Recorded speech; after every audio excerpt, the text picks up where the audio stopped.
Hi there guys, Riath here from tabletopminis.com and welcome to another questions and answers show. So in this episode, or in this series, you can ask us any questions you like, and we try and run on a weekly basis. Sometimes it takes longer, but we're trying to get into a more stable kind of weekly Q&A. And you basically can ask any questions you like in the comments, and then I read through them and try and answer them as best as I can.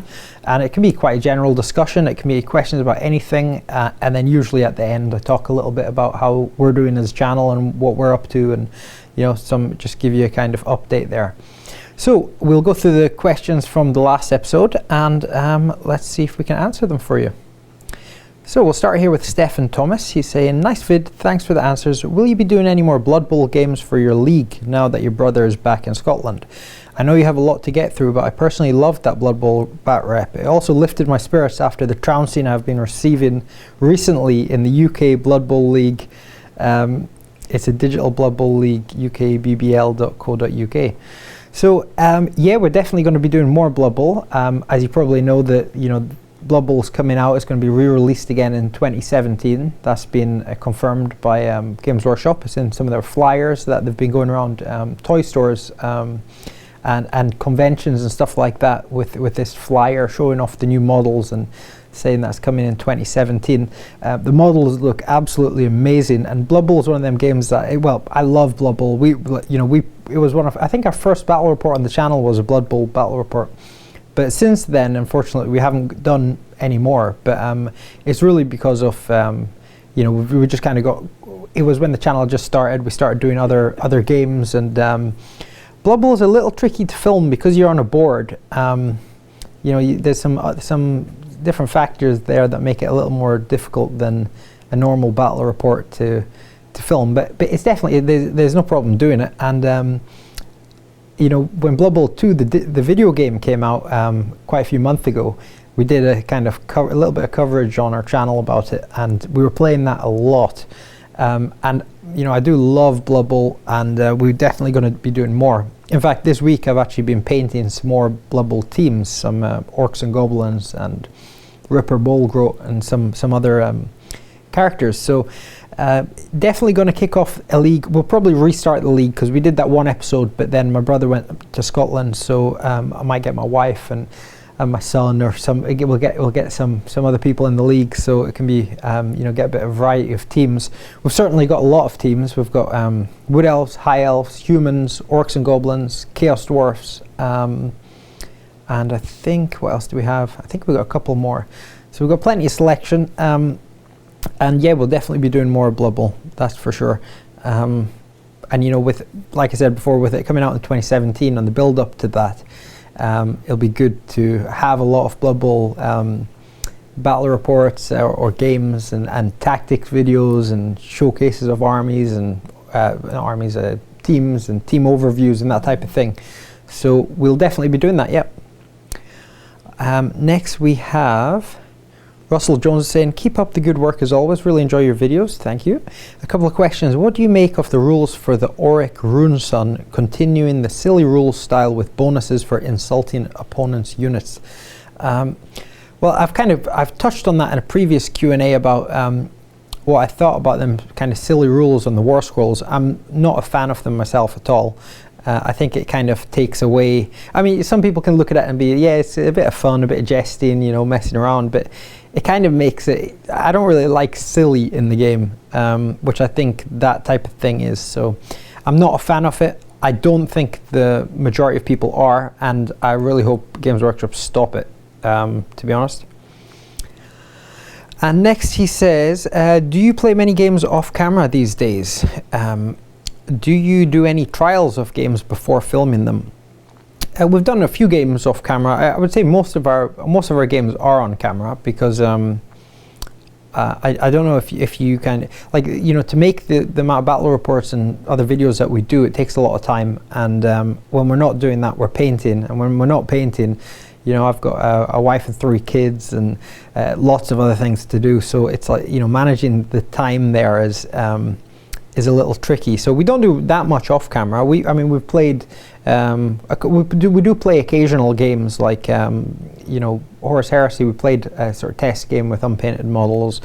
played Assassinorum Execution Force off camera, some of the other things, but generally we try and, whenever we're playing a game, make it a battle report, so we're kind of hitting two birds with one stone. I wish I did have time to do more off camera, but yeah, it's not actually, we've not done an off camera battle report for quite a while, so yeah, it'd actually be quite interesting to see how it feels after, because I'm so used to playing while having a camera and making the battle report. Okay, next we have Vincent Good. I don't think I'm still pronouncing your name right, sorry man. He says, first, nice attempt on my last name. Failed horrible though. Ooh. It's with a hard pronounced G followed with Ode. So, Gode? Okay, I think I'll leave it there. Questions, are you going to play with your other brother also when he will be around, and or with your wife and son? Yeah, well, see, we're in France at the moment. My other brother is in UK, Scotland, and we kind of, it depends. If he's here, then yeah, he'll be doing more games if he comes here to visit, or if we go back to the UK at some point, then he'll likely be in some battle reports. And my wife and son, like, they're kind of getting involved a bit. You know, my wife, she's not really that big on the miniature wargaming, or she doesn't have a history playing it. So it's I've played a few games of Age of Sigmar with her, and I want to get her into Blood Bowl, into the league. So we'll see. And my son, he is getting in. He's in the battle reports, and he's come over around here. Come over around here. We're getting him. He likes being on camera, don't you? Yeah. Look at the camera. And what army are you collecting at the moment? What's your army? Blood Angels. Yeah, so he's making Blood Angels. I like being on the camera as well. Oh, they're all jumping in on the... Nobody in this family's camera shy. So he's collecting some Blood Angels, and maybe we'll get him in the Blood Bowl League as well, get him a team, maybe the Orcs or something, or humans. Yeah, it's a kind of a bit of struggle to get variety in our games, because there's only a limited amount of us, like generally just me and Yahya and my other brother who's not here anymore. It would be better to get more faces and more different armies, and people who've painted their armies differently and all that type of thing on the channel. So that's something to work on. But yeah, hope that answers that. The next question is, will you have guest players over? It's something I asked in Q&A a while ago, like it was within the first month or two of opening the channel. I thought, well, a lot of other channels, they get guests on, and it's good, like I said, it's good to have variety of people and armies and stuff. So I would like to do that, but the problem is that we don't have like a business premises where we game. It's not like we have a tabletop mini studio. We're basically recording in the house here, so we've got the family in the house and all that type of thing, so it's not really that great an environment to just kind of invite random people from the internet who we don't really know or never met in person, invite them into the house where the family and everybody's here. So you got a little bit sick. So I'm not really sure, but it's something we may do in the future, or maybe we'll find a way of being able to do that, maybe at gaming clubs or something like that. And also the fact that we're in France, and most of our viewership is British or American, so it is reasonably likely that in the not so distant future we'll be back in the UK, and certainly when we're back in the UK it'll be easier to get more people on the channel and stuff. So yeah, not really sure about a way to do it where we are now, because for most people it involves traveling here and sorting out accommodation and so on. So yeah, I'd like to get more people on the channel. So it's really just how to do that. Next question: ever read the message service from Facebook? If not, here's what I asked after some mention during a painting session we had a few months ago. Are you guys maybe still interested, able in joining up the Warhammer Empire meet in May in Belgium? Yeah, I did get the message, Vincent, and I had a look on the forum, on the Warhammer Empire forum at that meet and the Games Club and what it's all about and stuff. It looks really cool. It looks like you guys are you've been doing it for some time now, and it looks like a really good get together. Reading through all the comments, I couldn't see exactly what the main games are that are played there, but I did see from the comments, like yourself are going there to play Age of Sigmar. There's lots of people going there to play 40k and other things. So I guess it's kind of any Magic the Gathering and all sorts of other stuff. So it sounds really cool. I'd love to go. I don't know whether I can commit to doing anything in May because with my schedule and the uncertainties on where we're going to be. Are we going to still be in France, or are we going to be back in the UK? And also, taking a break. And I've seen a few of the guys have booked the Ibis there.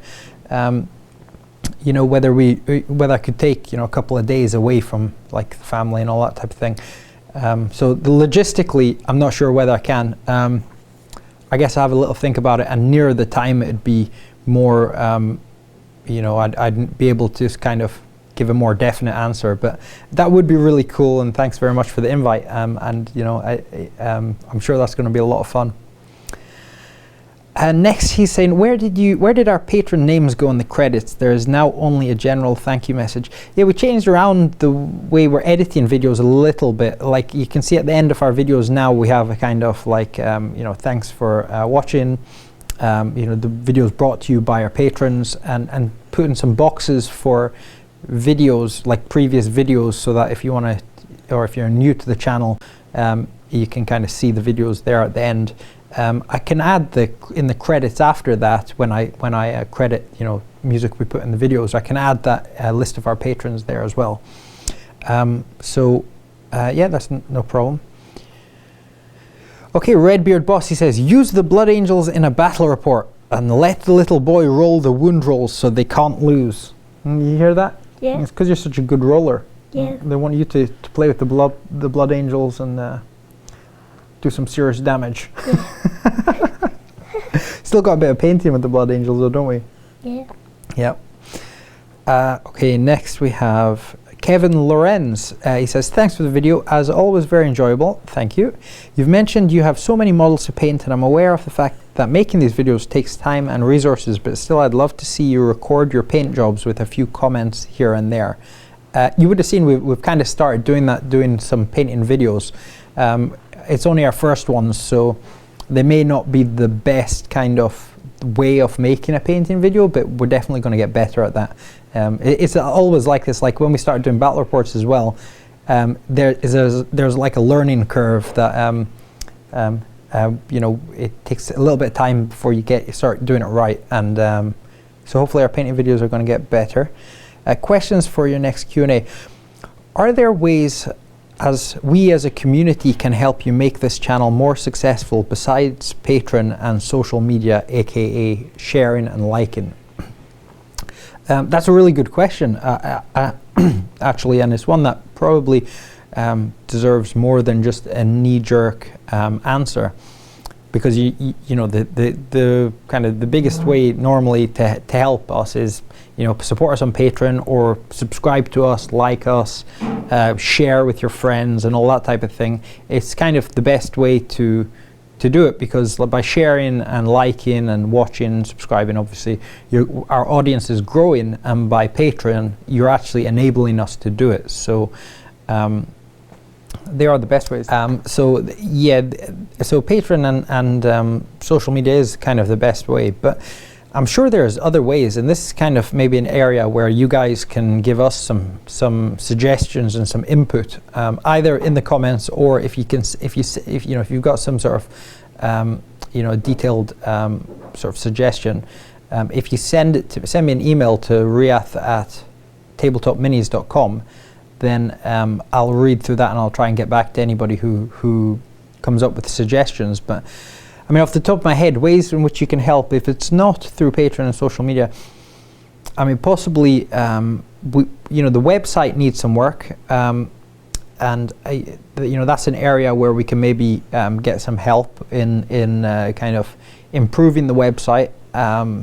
Maybe we can get viewers and we can get people to write articles and start doing more on that side of things, and maybe open up the forums, or there is a forum functionality in the website at the moment, but it's not really used, and I haven't even really set it up properly because you know, that website was created at the very start, and you know, there was other priorities. So you know, we could maybe do something in that area. Yeah, so I'll have to think about that a bit more and get back to you in future videos. But yeah, if you've got any suggestions, then fire it in. So yeah, if you can just send in any suggestions on that front to riath@tabletopminis.com, and I'll take a look at them. But I'm sure there is ways that you guys could help more than just Patreon and liking and sharing and stuff. Okay, next question. Do you play Malifaux? We were thinking about doing Malifaux a while ago, but we never kind of picked it up. I had a quick look at the system. I like the setting that it's in. Seems pretty cool. And the card system rather than dice. But really finding time for another game system, I think, is difficult. You know, our time right now is really kind of on expanding and improving what we're doing with the games that we're already playing. But that's not ruling it out. And next is asking, we need more Age of Sigmar battle reports with Skaven. Yeah, I know that's not a question. Well, we'll see what we can do. I know Yahya loves playing with Skaven, so it's definitely a possibility. So the next question is, do you still build up your Skaven army? Well, I think the last thing that we got was the Vermin Lord and the Storm Vermin, but I guess we'll, you know, our armies will continue expanding until they're at a point where there's really no reason to take them any further. I don't think the Skaven's there yet, so there's likely to be more Skaven at some point, but you know, we've got enough Skaven to have reasonably sized games, so I think we'd rather focus on other armies, so we've got more variety. And the next question is, what's your opinion on zenithal highlighting? So if you don't know, zenithal highlighting is just like when you've got a model and you pretend, when you're painting it, you pretend that the light source or the sun is coming from directly above the model. And this is how most models are painted. So you have all the highlights on the top of the model, on the top edges, and all around the top of the model. So and you know, shadows from below. I think personally, zenithal highlighting I think is the best for like army painting and that type of thing. The other type is when you do kind of dramatic lighting, and that can be good if you're doing a diorama or a single character, where you have the light source comes from one side. So you have, like, you know, in the face you'll have one half of the face will be like kind of in shadow, and one side will be highlighted. It just looks more dramatic. And you can get some really cool results. I mean, if you look on Cool Mini or Not and some other websites like that, you know, some people, they can do amazing things with just, you know, varying where the light source is coming from. And a good way of kind of doing that for kind of, you know, a basic way of doing that highlighting is just with an airbrush, just spraying directly from above, you know, as the sun would put the highlight onto the model, and it'll basically do it automatically for you without you having to kind of figure out which parts of the model are going to be in shadow and which aren't. And then, you know, after doing that for a little while, then you'll kind of you'll just naturally know where the highlights and shadows should go. So yeah. Next question: what kind of brushes do you use?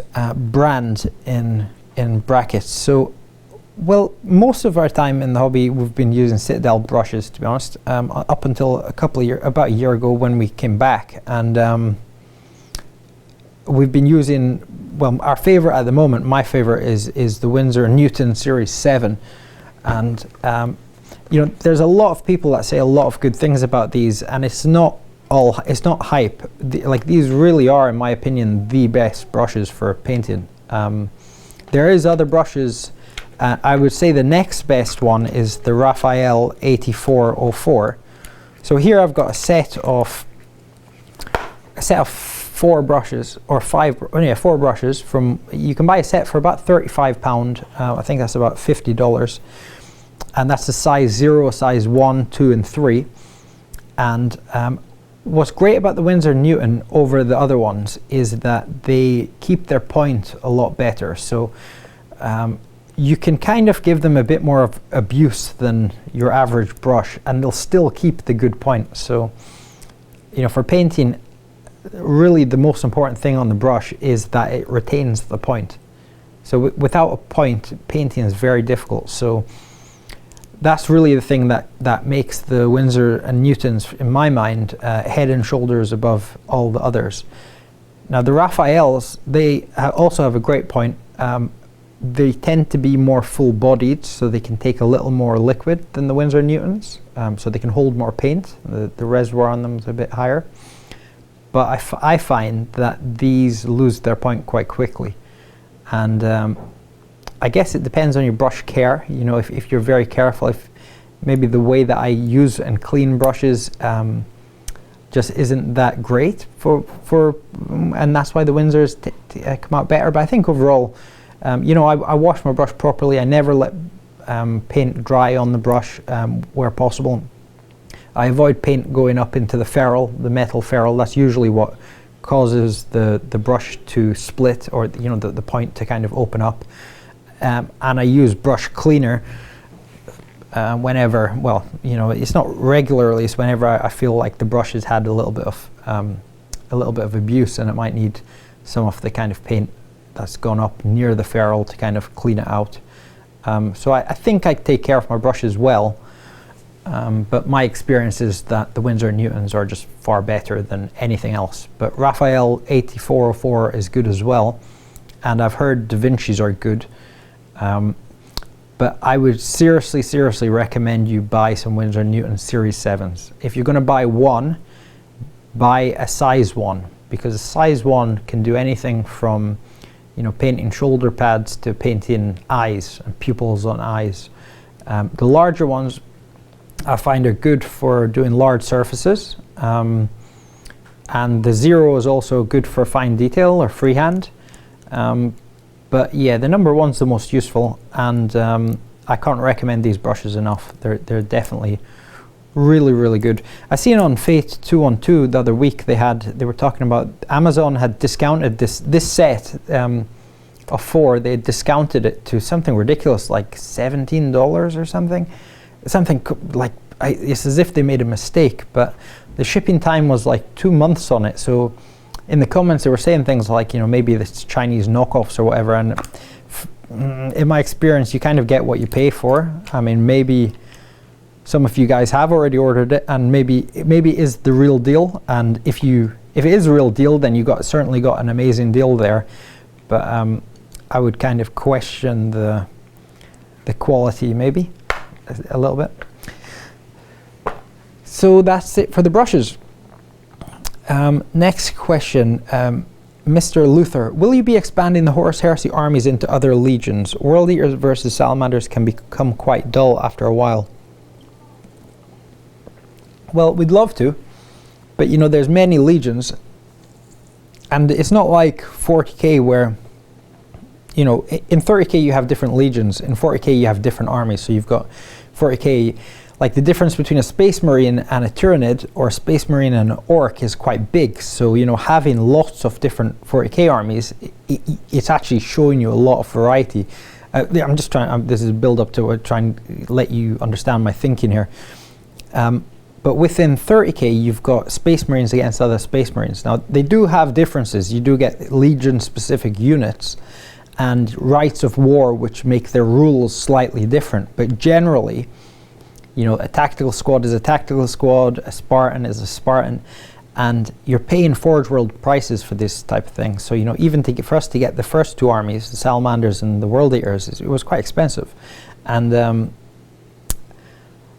it would be kind of duplication for I think, to do lots of different legions, because, you know, I can't really buy 5 Spartans just so I've got an Imperial Fist one, Salamanders one, a World Eaters one, an Iron Hands one, and so on. It just seems like a kind of waste just to be able to show a few little things that are different with the legions. It would be nice, and certainly if there was more of us doing the battle reports, then we'd all have our own legion and you'd see more variety. But for us as 2 players, it doesn't really make sense to have more than 1 legion. Or, I would like to have a Blood Angels legion, actually, because I've got a 40k Blood Angels army, or I'm kind of building it with my son. But yeah, it's so expensive. It's too expensive to be able to just say, yeah, let's go and buy a legion here, a legion here, a legion here. It's like, you're talking about thousands of pounds or dollars. So it's not really realistic to have too many. But if we were to go for more variety in 30k, I think we may go Mechanicum or Solar Auxilia, or do something a bit different than just sort of a different color Space Marine. And to be honest, and the statement there about World Eaters versus Salamanders can become quite dull after a while. I don't know whether I'd completely agree with that, because 30k, like I said, it's all about Space Marines against Space Marines, and it's naturally more balanced than 40k because there are so many similarities between all the legions. You do get some flavor rules and so on, but yeah. Okay, so next question, Authentic Studio, how about Tyranid Attack or even Talisman? Great games with lots of replayability, Chainsaw Warrior, even a new Hero Quest with new rules and new minis. So much scope, but not a lot of will, I think. Age of Sigmar is the best thing Workshop has produced in years. It's got me back into even thinking about gaming. Taking a while to paint all my minis, but we'll be showing back rep soon and more videos. Thanks, Tabletop Minis, great content as always. Cheers. Thank you, Authentics. I thought there was going to be a question at the end of it, but it's okay. I don't really know about Talisman or Tyranid Attack. I've heard of Talisman, but I actually don't even have an idea what that game is. Zachary Lorenzini says, kind of a personal question, but how often do you get to play miniatures games? I imagine you play a lot more than is recorded. I usually only get down to my local Games Workshop once a week at best, and was wondering if you had any tips on how to find, set up local games without requiring large time commitments. Also, do you ever get into trouble with your family for spending too much time on the hobby? I do. So, okay, let's start. So, how often do you get to play miniatures games? Quite a lot right now, because I'm not working at the moment. I work in the oil industry, and the oil price is totally tanked. And I lost my job last year, and finding another job is quite difficult at the moment as well, because there's job cuts everywhere. So I've got lots of time on my hands, kind of, to play miniatures games. But I do have a family and so on, so that takes a lot of time as well. He says, I imagine you play a lot more than is recorded. Like I touched on before, not too much more. Actually, I find a lot of what I play off camera tends to be games like Magic the Gathering, card games, and other things, like just with the kids on the kitchen table, or because we do a lot of painting and other things when we're not recording battle reports. Don't really have that much time to play tabletop games, miniature games, when we're not recording, because we're trying to put out as much content as we can as well, so it kind of feels a little bit wasteful playing but not recording, if you understand. And he says, I usually only get down to my local Games Workshop once a week at best, and was wondering if you had any tips on how to set up local games without requiring large time commitments. Well, I guess it's getting to know people who play, and people that you kind of are on the same wavelength as you.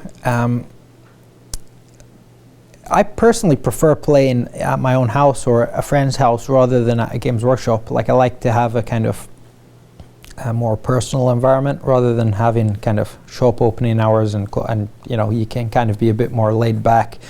You got your kettle next to you, make as many cups of tea and sit and chill out and do other things.